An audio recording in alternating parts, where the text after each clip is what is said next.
everyone, welcome to the August 5th edition of the TimeformUS Forecast. I'm David Aragona here with my usual co-host Craig Mulkowski, and we've got a nice weekend of racing to look forward to in Saratoga Springs, New York. It is Whitney weekend, and this Whitney, Craig, really did not disappoint from a quality standpoint. Even if you just had those two favorites, Life is Good and Olympiad, this would be a pretty mouthwatering matchup for a lot of racing fans. Right. I remember off air earlier this week, you were kind of going through the probables, and after two, I said, "Yep, that's good enough. Anything else is good." And it's only a field of six, but man, it is a really good field. I think racing fans would have. I don't know who else would be in there other than maybe a horse like Flightline that could make it any better than it is. So just a great race to look forward to. Well, we're actually going to talk about the entire pick six sequence at Saratoga on Saturday. Normally wouldn't talk about a pick six, but this is the kind of sequence where I think a lot of people might go for it because it looks like there are a few key singles throughout. So we'll talk about a few of those. This runs from races 7 through 12, 12 being the last race of the day. The pick 5 does start in race 8 if that's a little more your speed. But Craig and I are going to go through all of these, the second half of this card, including stakes like the Grade 2 Glens Falls, and then the 3 Grade 1s later on, the Test, the Whitney, and the Saratoga Derby going off as races 9, 10, and 11. But Craig, let's dive right in and talk about race 7, this mile and a half on the turf, Glens Falls for the fillies and mares. We did a separate DRF video that you can find on YouTube going a little more in depth about this race, but I mean, as we were talking about yesterday, clearly Warlike Goddess is going to be pretty tough to beat in this spot. She is. From a Timeform US speed figure perspective, she pretty much cowers over the field outside of that one effort Virginia Joy had on a very soft track in the Sheepshead Bay where she ran a 123. I don't really think that one's representative of her ability when you look at her PP. So personally, I think Warlike Goddess is the one to beat if I was playing a pick six, which I won't. I'm not a pick six player, so I'll be upfront about that. She would be a single for me for sure, 100%. But I don't want to start a pick six with what's going to be an overwhelming favorite anyway if I did play them. So I'll focus on the pick 5. As an individual race, it's one where I would be interested in some verticals. I mentioned Virginia Joy. I'm not all that high on her. I think she could get overbet a little bit. Couple others I like in the underneath spots would be Temple City Terror, Flanagan's Cove. And then I know there's a horse that you're interested in, so I'll turn it back over to you. Yeah, I mean, before we get to my horse, I guess if you were going to try to make some knock against Warlike Goddess, you might do so by looking at the pace projector and saying, well, there's just absolutely no speed in this race, and she is such a deep closer. This is a race that gets that gray bar for the no speed rating. I mean, you look through this field, it kind of makes sense because there are just no real frontrunners signed on.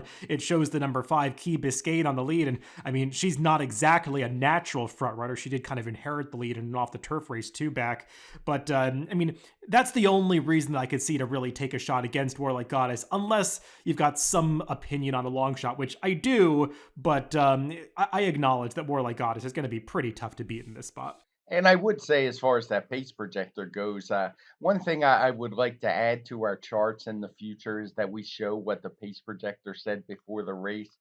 And my memory isn't always the greatest, but I am almost positive that the Bewitched Stakes at Keeneland had that same exact no speed rating.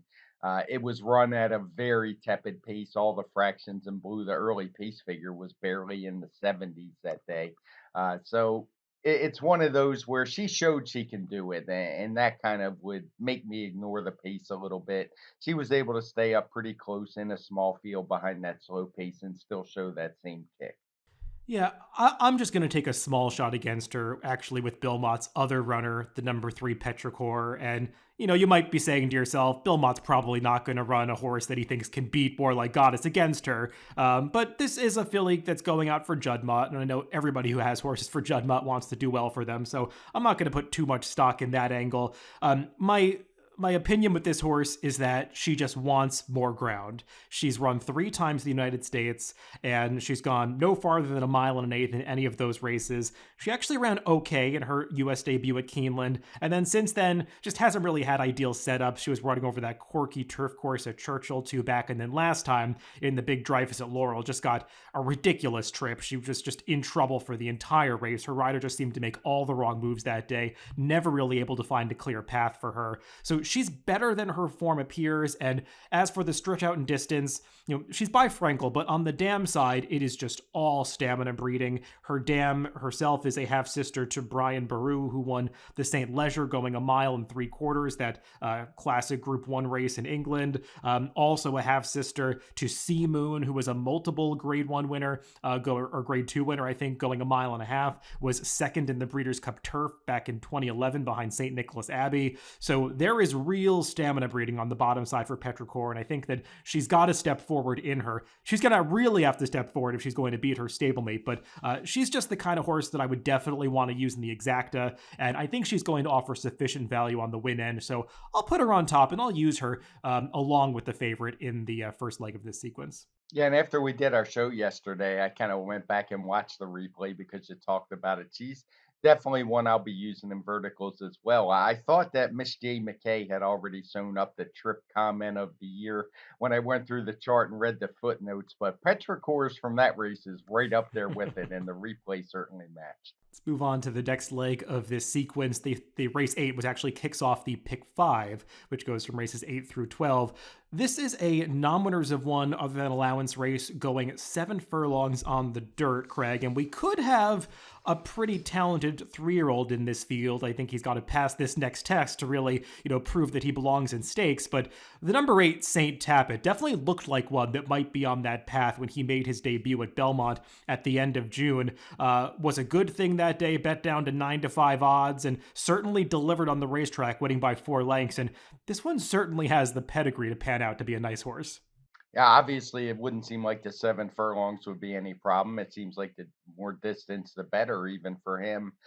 He ran a good speed figure first time out, a 104, which was knocked down from a 109 because of the pace. So I've got no knocks on him other than he's going to be a short price. I'm certainly going to have him on my tickets. I think he's the most likely winner, but he's not a horse that I just want to totally lean on. I should mention the runner up that day, Golden Alchemist, a really promising horse for Chad Brown, came back and stretched out and won with a 111 speed figure. So it's not like he was beating some slugs that day. He beat a pretty darn good horse who's only run twice and looked good. So no knocks on him. He's going to be used prominently by me. A couple others that I am interested in. One would be the 5 horse Fluid Situation, who comes out of a very well beaten third in the Dwyer Stakes, but that was obviously to Charge It. And even though Charge It won that race by over 20 lengths, it's a race that's shown to be pretty productive so far. We've had a couple horses come back out of it. Running Son of a Gun came back with a nice third and improved speed figure. He ran a 111, and then and that was in the Amsterdam Stakes. And then another horse, No Sabe Nada, went to Laurel, shipped him, ran in a nice stakes race, and upped his speed figure to a 109. So he's a horse that I think he could be right there. I think the turn back is a good thing from a mile to the 7 furlongs, and his figure's right there. So he's one at a price I'd want to take a shot with. And another one that I want to give another chance to is Perfect Munnings, who drew the rail for Todd Pletcher. He's a horse who had run some nice races, peaked out at a 111 before things kind of went south for him. He tried turf, didn't go well, then went back to dirt, and that didn't run that, but that race was followed by a long layoff. And I didn't think his comeback race was terrible. I thought he ran okay. He only got a 101 speed figure, but I expect better from him. So those are the 3 I'm going to use mainly. Yeah, there are some older horses in this field, but I mostly wanted to focus on the 3-year-olds in here. I agree, St. Tappet, clearly the one to beat. One thing I'll add about that day that he ran on June 26th at Belmont is there were 2 divisions of that 6.5 furlong maiden special weight. The horse that won the other division, Accretive, who ran at almost the exact same time as St. Tappet, came back last week and just missed in the Amsterdam, and I think, Craig, we said he got like a 117 TimeformUS speed figure knocked down from a 121 final time figure. So, I mean, all the evidence points to that being maybe even a stronger maiden race than the figure would suggest. So I think that St. Tappet is legitimate. I'm not way against him in here. I just, like Craig said, he's probably going to be a pretty short price. I am actually on that alternative that Craig first mentioned, the number 5 Fluid Situation. We have a very similar opinion on this horse. I like everything that Craig said about him, in agreement that the Dwyer may be even a better race than that speed figure indicates, given the way that some of those horses ran back out of it. And he was setting a very fast pace that day. I know that the Dwyer didn't get any red color coded pace figures indicating a fast pace, but that's because Charge It kind of threw in this freaky performance where he kept going at this insane pace on the front end. But if Charge It wasn't in that race, it certainly would have those red color coded pace figures, because everybody else kind of fell apart, going an unreasonable set of fractions for the opening couple of quarter and half mile. So I think Fluid Situation is dangerous in here, especially because when I look through this field, Craig, I don't see that much front-running speed. St. Tappet should be forward, but he isn't necessarily a horse that needs to be on the lead. The outside runner, American Gentleman, again, not really a need-the-lead type, though he does have some speed to get forward. But I think they're going to be pretty intent on getting Fluid Situation to the front, because that's what he did when he was so successful breaking his maiden at Tampa. So I do like Fluid Situation. Think he'll be a price. The other horse that I would want to use is the number 7 Money Supply, going out for Chad Brown. I know that it looks like this horse is really disappointed since that impressive debut at Tampa back in February, but you can make excuse after excuse for this horse. He was against a slow pace in that Lafayette at Keeneland when he blew the brake, was way too far back, had no chance that day. Didn't want to go a mile and a 16th next time at Churchill, so I can kind of forgive that. And last time out, I would say just go watch the trip, because that was, let's just say, not David Cohen's finest moment. He just put this horse in the wrong spot basically from the start, and kept making the wrong decisions throughout the race. So he's a better horse than that, and I think he can be dangerous here. I just worry if he's going to get enough pace, because he's really one that doesn't break that sharply and could find himself towards the back of the pack again. Yeah, I was on the fence with him. It's going to kind of come down to how I can craft my ticket, and if I can squeeze him on there. I'm not totally against him, as you said. He has had a lot of things go against him, but some of that is his own doing, because he just doesn't get out of the gate very well, and in a race without a ton of speed, that could be trouble. But he's certainly shown the talent. Let's move on to the grade 1 portion of this sequence, beginning with race 9, the test stakes, going 7 furlongs on the main track for the 3-year-old fillies. And geez, Craig, this is this is the saddest edition of the test that I can imagine in recent memory, or think of in recent memory. I mean, nothing against Matarea, who's a really nice horse, but where are all the other good 3-year-old fillies? They're not in this race. Yeah, that's a good question. This is a race I normally shoot for when I go to Saratoga. I try to get there for the Whitney and Test. This year, it's going to be the Alabama instead, and I'm kind of glad I made that call, though I will regret missing the Whitney. The Test is not the race we're used to seeing. Maybe Monterey scared them all off, but I don't know that her past performances are that overwhelming. Her speed figures aren't huge. They're okay, but in this field, they look good, and she's going to be really tough to beat. So I think for somebody to come up with an alternative, you would have to be stretching it pretty far, and I couldn't find one personally.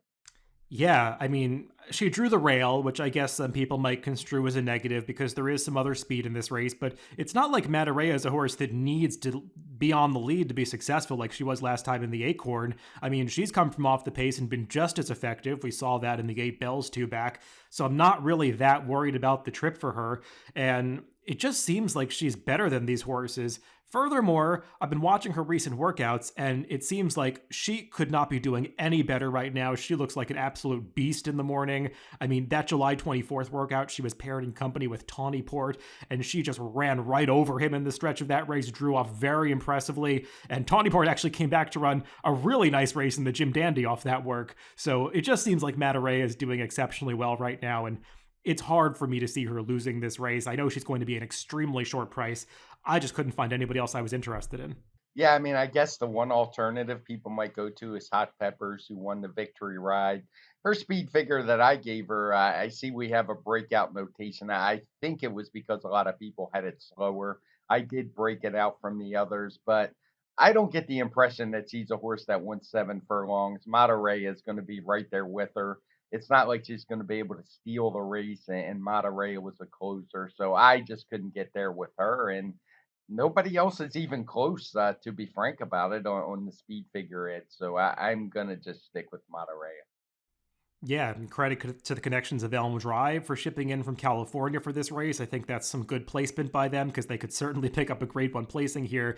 Some others passed up the opportunity to do that, but I just don't really see that California form as stacking up against these. We've talked about those races, Craig, like a horse as if like Becca Taylor last time. They're just weaker races. So yeah, I had trouble latching on to any alternative, and this is just the kind of race where I'm going to single Matarea and move on. Let's go on to the featured portion of this sequence. It is the Grade 1 Whitney, mile and an eighth on the main track, Craig, for the older horses. Like we were saying at the top, just a field of six, but it's the right older horses in this race, particularly those two favorites, Life is Good and Olympiad.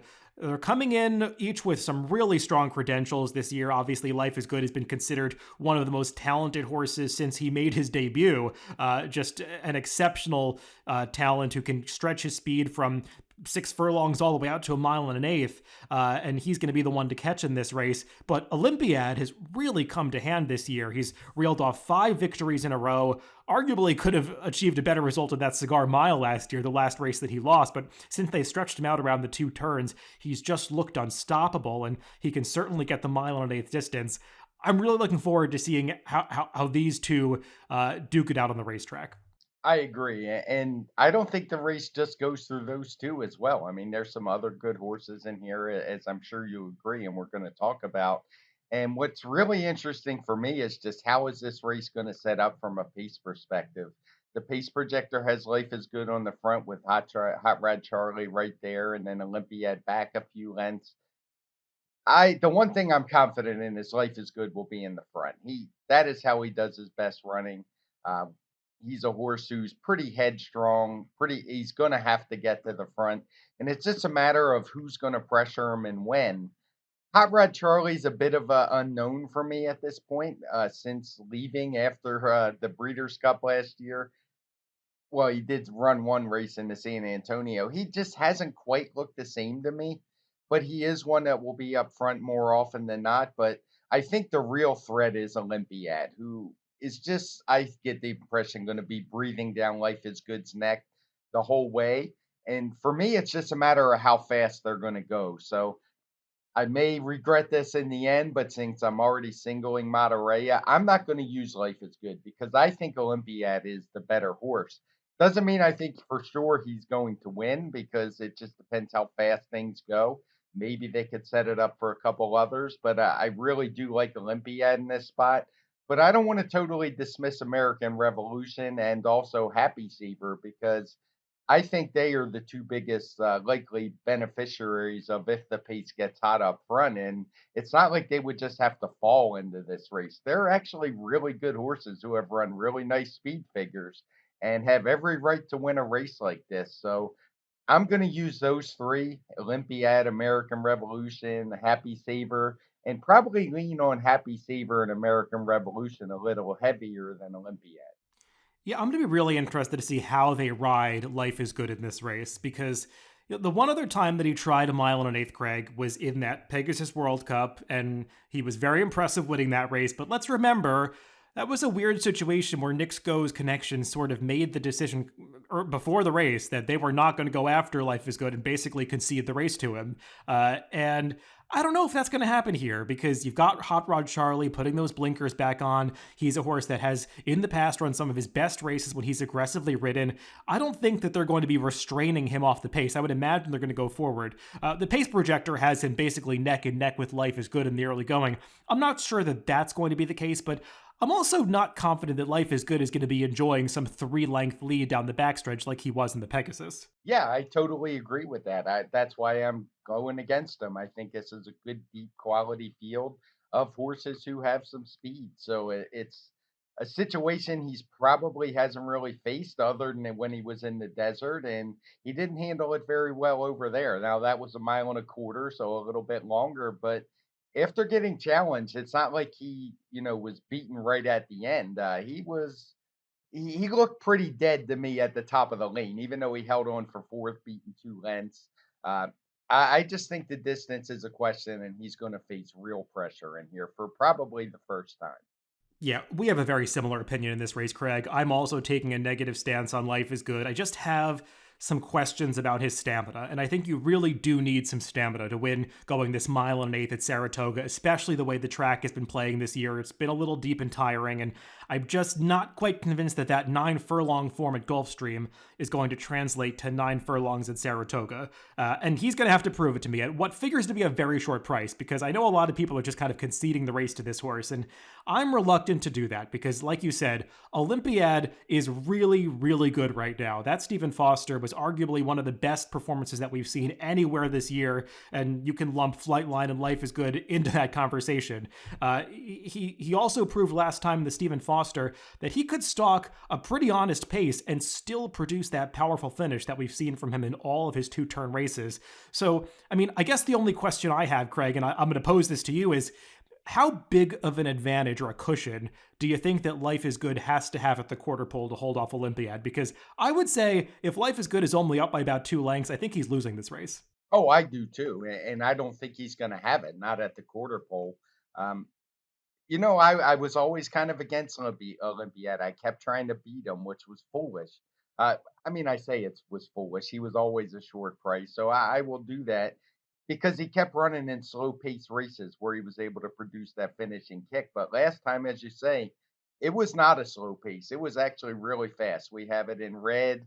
The Caddo River sent just a pretty quick pace in there, and it didn't seem to phase him at all. He finished off just the same as he did that time. Now, he may even have to go a little faster because obviously Life is Good is another level speed horse above Caddo River, or two levels. But everything I saw from Olympiad screamed that he is just in raging form right now and going to be tough to beat. I do think he's going to have his work cut out to stay close, and that's why I think maybe he might be softened up a little. But uh, 2 lengths would be generous. I think if it's 2 lengths, Life is Good would definitely be toast. Yeah, the way that Olympiad just targets another horse and runs past him, I just feel like if he sets his sights on any rival ahead of him, he's going to catch him. He just feels like that kind of horse in the form that he's in right now and the confidence that he's racing with. I just feel like now is the time for Olympiad. I really do hope they run American Revolution in this race. I've seen some chatter that he may scratch because obviously he's the exact same ownership as Life is Good. And I saw Elliot Walden kind of saying, maybe they don't want to run these two against each other, which I think would be very disappointing because American Revolution really does belong in this race. I mean, we all saw how well he ran in the Cigar Mile last year. He's run speed figures that say he's right there in the conversation with the others. And it looked like he was moving in the right direction with that Foster performance last time. Seems like he's training very aggressively out of that race. Maybe there's some feeling that they don't want to see Life is Good lose this race to the stablemate because Life is Good clearly is regarded as the more valuable horse right now. But I'd be disappointed if they do scratch him because he really does belong here. He does, and I thought his race was fine last time. It was just his second race off a layoff. Let's not forget he beat Olympiad in that Cigar Mile. Back at the end of last year with a big speed figure. And yeah, he didn't run very well his first time. I know you said they had kind of called an audible, I think it was, or maybe it was for the Foster. I don't remember which now, but I think it was his comeback race. And I thought he ran just fine in the Stephen Foster. He just got beat by a horse who was better that day, but he's got every right to improve off of that one. Before I move on, are we all just being a little bit too dismissive of Hot Rod Charlie? I mean, you go back through this horse's form, and he's put forth a lot of big efforts in the past, and I feel like I wouldn't be shocked if he wins this race and pays $15, and I'm kind of like left scratching my head, like, why did I underestimate this horse? Because he's got some big efforts in him. It just feels like he's not the most reliable to actually win races anymore. Right, that's my feeling as well. He certainly could win. I just don't want him if he's going to pay $11 against a field like this. And I think his form is darkened a little bit. We saw him. We didn't really see him in the desert. We don't know what he was facing when he won his first race. And the second race, he beat everybody but Country Grammar, who has come back to run fine and looks like a top handicap horse as well. But we also can look at his PPs and see he lost to Express Train and Mind Control in his last two starts. And Nothing against those two horses. They're good horses, but they would both be pretty big long shots in this field. Let's move on to the next race in this sequence. The final grade one on this card at Saratoga, the Saratoga Derby Invitational, the second leg of this Turf Triple Series at Naira. This one going a mile and 3/16 on the Mellon Turf Course. And Craig, I made another horse the favorite on the morning line, but let's first talk about the Belmont Derby and the horses coming out of that race because there was a lot going on in there. You had that big upset winner in Classic Causeway. Some of the Euros maybe didn't get the best trips. How are you viewing that race, and is there anybody you want out of there? Yeah, I'm going to want the two Euros personally because I just think they both had really tough trips, particularly Stone Age, who just had kind of a nightmare trip for a horse who had done some pretty good running on the front end, if I remember correctly, and found himself in dead last. And I didn't get it at all. Um, I just actually, I think Nation's Pride is the one I prefer after I watch the trips, but they're tough to separate. I mean, they finished a head apart. Um, and I think they were much the best in there. I know when we look at the pace projector in this race, it shows Classic Causeway up front again on a lone easy lead. But for me, he's the kind of, if you miss the wedding, don't go to the funeral or whatever that saying is. I think last time was the time to have him. I don't want him this time. I can't imagine he's going to get left alone on the front end this time. It's interesting to me that Emmanuel, who was a scratch because of some technicality in the rules and looked like he might press him that day, is actually in this field. I'm assuming he's going to run. So I don't see Classic Causeway getting away with things on the front end. And so for me, it just comes down to your morning line favorite Annapolis versus the two big Euros, and I'm going to side with the Euros. Yeah, I agree that the horses that you want out of the Belmont Derby are those two Euros, and I'm a little more positive on Nation's Pride watching that race. We talked about it at the time. I just really was not a fan of the ride that he got. He was obviously didn't break well, which was not Tori's fault. But after that, he was just trying to move up for the entire race. I don't really like that. At some point, you have to let these horses settle, especially going a mile and a quarter. And he just never really did that. He was trying to go forward, getting shuffled back, going forward, getting shuffled back throughout the race. He finally wheeled him to the outside, having to go so wide coming off the far turn. And he was finishing best of all at the end, but nobody could catch Classic Causeway, who just got the right trip, basically saving ground on the lead the entire way. I don't see Classic Causeway getting away with that same kind of trip here because you do have other speed in this race. Main Event wants to be forward from the inside. Emmanuel, we'd already talked about, he's got speed. Royal Patronage has speed. He's a horse that was right on top of Classic Causeway last time. And Craig, you even pointed out that Stone Age in Europe had plenty of speed. I don't know if that's going to translate to an American race because they're just running at a different pace over here. But I mean, he's one that could potentially be forward as well. So I don't see Classic Causeway winning this race. But I do want Nation's Pride out of that Belmont Derby the most. Stone Age, I thought, ran fine. It was a little odd to see him as far back as he was. It seemed like that was more of a plan than anything else, given that he had drawn that outside post position. It almost seemed like they had just conceded that they were not going to be able to get forward with him, so they took him to the back of the pack last time. He ran okay, and we'll see what kind of trip he gets here. But I wanted Nation's Pride more. I guess my big question about that Belmont Derby, Craig, was how good of a race was it overall? Because it was one of these where you had six horses within a length and a half of each other at the finish. It came up a slower race based on raw times and almost every speed figure I've seen than the Belmont Oaks for the fillies on that same card. So I feel like maybe it was a race where just a lot of horses didn't show up, but I do agree that Nation's Pride probably the one you want out of there. What's your take on Annapolis? He's kind of the new face semi-wild card in this race. He had shown so much promise as a 2-year-old, clearly missed the Breeders' Cup Juvenile Turf due to a setback, was off for a long time, but he's come back as a pretty nice 3-year-old, and I think he really took a big step forward getting back on firm going last time.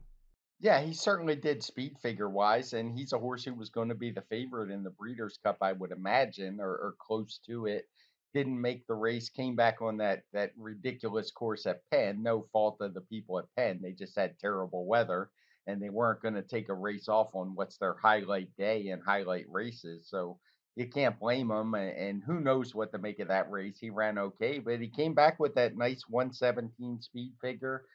I don't have any knocks on him. He's a really talented horse. The one question I was going to ask about him is something that you usually are better at than me, and that's can he go this far? Because it's a pretty big stretch out from a mile and have it never been further than a mile and a 16th all the way out to a mile and 3/16. Yeah, it is a big stretch out. I mean, based on pedigree, it's not really supposed to be a big problem. His dam, My Miss Sophia, was second in the Kentucky Oaks to a very good one in Untappable, and she, I believe, was a winner going a mile and an eighth on the turf. So I guess it's not that much of a stretch to say that this one could handle the mile and 3/16. It's not like they're stretching out to a mile and a half or anything. You know, most turf routers can get this far, and he finishes up his races, and he's built like a horse that shouldn't have any problem going a little bit further. I really liked his performance in that Manila last time, Craig. He was kind of held up in traffic the entire way. Not that he had a bad trip or anything, but I mean, he was in behind horses, and as soon as Irad steered him to some daylight at about the 3/16 pole, he just showed this really impressive acceleration to kick away from that field. Ran his final quarter, and I think like 22-3 in a race where nobody was coming home nearly that fast after they did go a solid clip in the early stages. And I just feel like this horse is very talented. And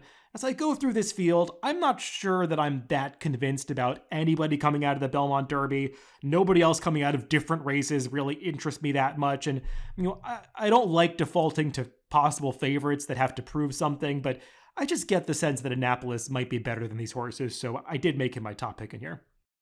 Yeah, I have no problem with that. He's one I'm gonna have on my tickets. It's gonna have take some maneuvering since I'm gonna have Monterey on there, probably Olympiad. Don't want to get too chalk heavy, but I'm gonna make sure I use him. That if I'm right with some of the other longer prices and other legs, that I do have him. But for me, it would be him. But I would lean more heavily on the 2 Euro horses, particularly Nation's Pride, as you said, who got that kind of what I would call a yo-yo ride where he just like you said, he kept trying to move up, then he dropped back, move up, drop back. And I thought he was, even though I think he was better than Stone Age, I don't think it was significantly enough that I want to totally leave that one out either. Let's close things out with the final race at Saratoga on Saturday, ending both the pick five, pick six, pick four, pick whatever sequence. They all end in this one. It's a New York bred maiden special weight, a mile and a 16th on the turf course.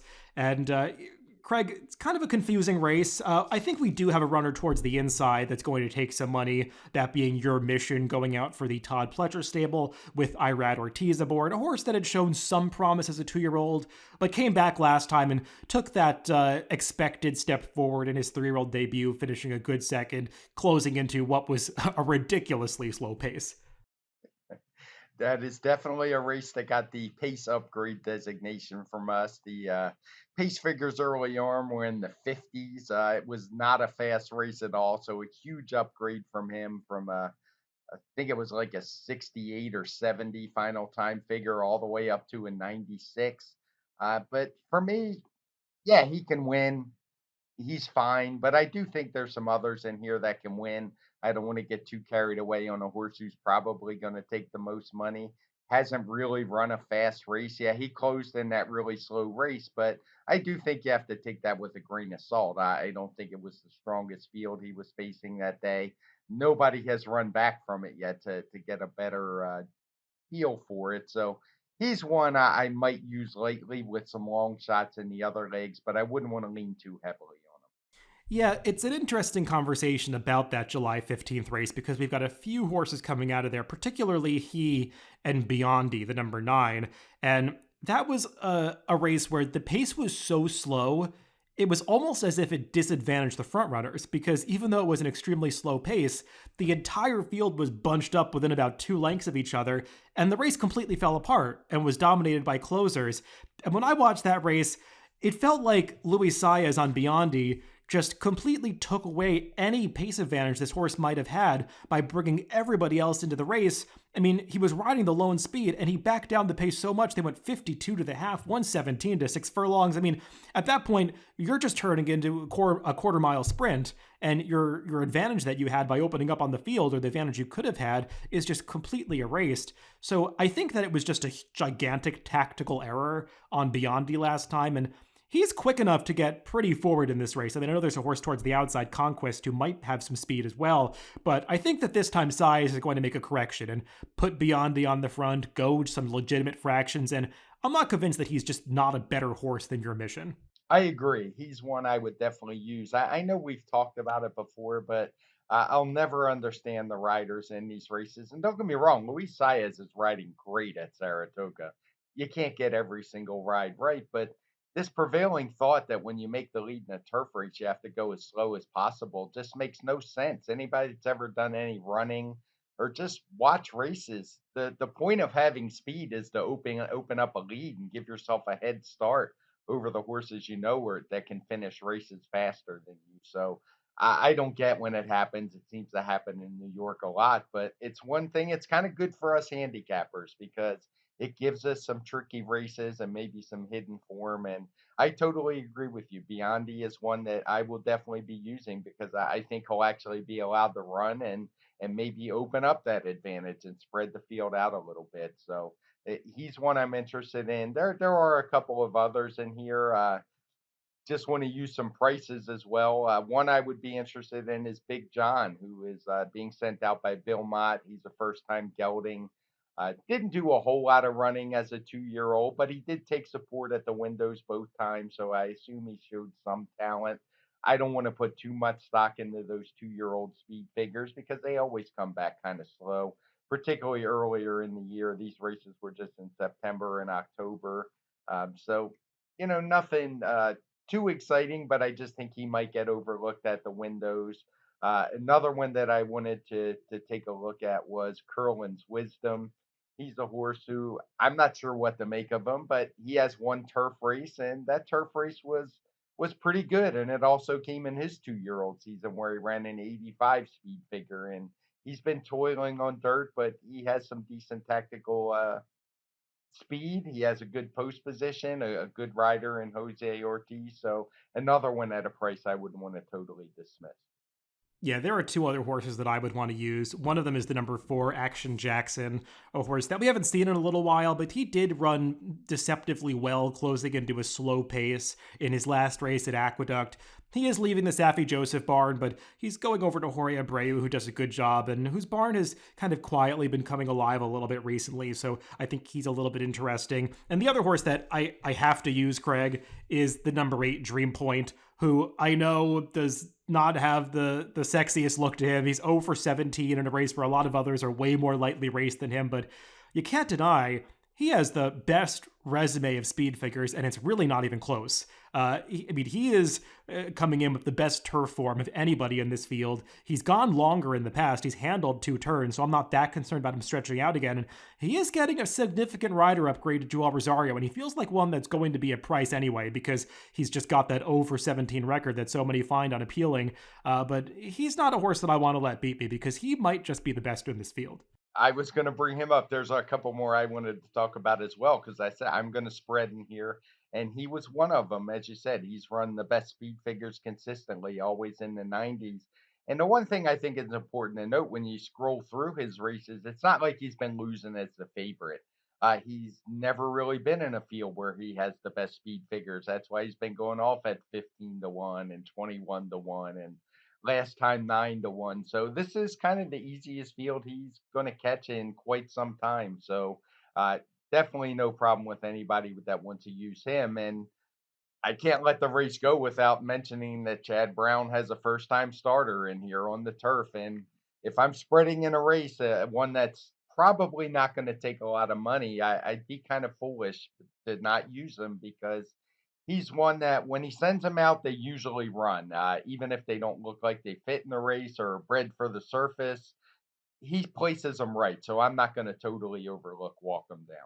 Yeah, I was not getting particularly live vibes from this horse, which you could probably tell from my 6 to 1 morning line on him. He's a homebred. It's not a ton of pedigree. I didn't think he was training that great, but like you said, Chad Brown has won with these types before, so I mean, I guess he wouldn't be a total shock, but I did prefer some others in here. I guess I could possibly use him on some deeper backup tickets if I got alive and was right in all of the other legs. But Craig, let's go back to the start and just kind of do a brief recap. We have some very similar opinions throughout this sequence. I'll just quickly go first. I am going to use Petrichor in that first leg if I was playing the pick six. Probably Warlike Goddess in that kind of wager would be an A and Petrichor would be a B, because I'm not insane. And I know that Warlike Goddess is a very likely winner of this race. And like I said, I'm not really against her. I just think that Petrichor is my interesting alternative that is going to offer some value. So I do want to include her. The eighth race, we have a very similar opinion. I'm going to press Fluid Situation a little bit. I'll use Saint Tapit. Money Supply is my backup, and I don't really like anybody else in that race, so I would be just going with those three. Single Mataraya in the test. We'll see if American Revolution runs in the Whitney. If he runs, I would want to use him as a B, but otherwise, if he does scratch, I would be mostly singled to Olympiad. I think we have a similar take on that one.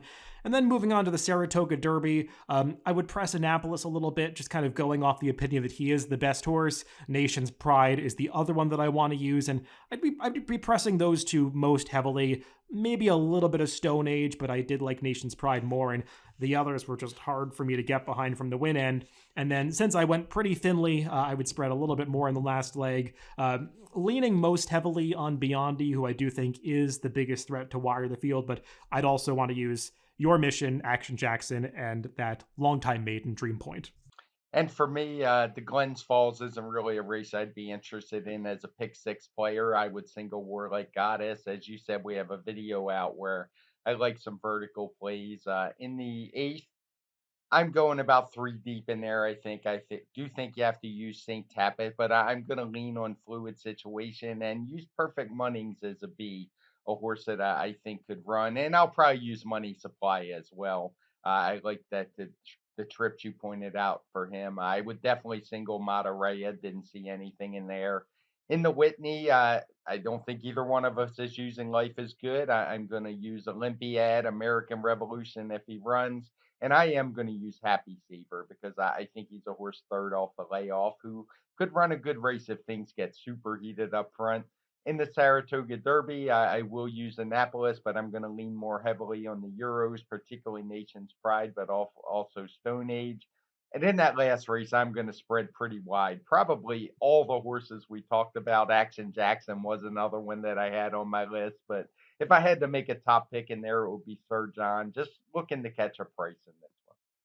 Well, that's it for our look at Whitney Day at Saratoga. Good luck to you if you're playing the races this weekend. Remember, you can always catch these podcasts from Craig and I on DRF.com, Spotify, Apple Podcasts, and YouTube. Wherever you get your podcast, just make sure to subscribe to the Daily Racing Form channel. Craig and I, of course, will be back next week to recap some of these races, particularly the Whitney and the other stakes events on Saturday. So make sure to tune into that. Everybody, thanks for listening this week, and make sure to catch that TimeformUS Pacecast coming up next Tuesday.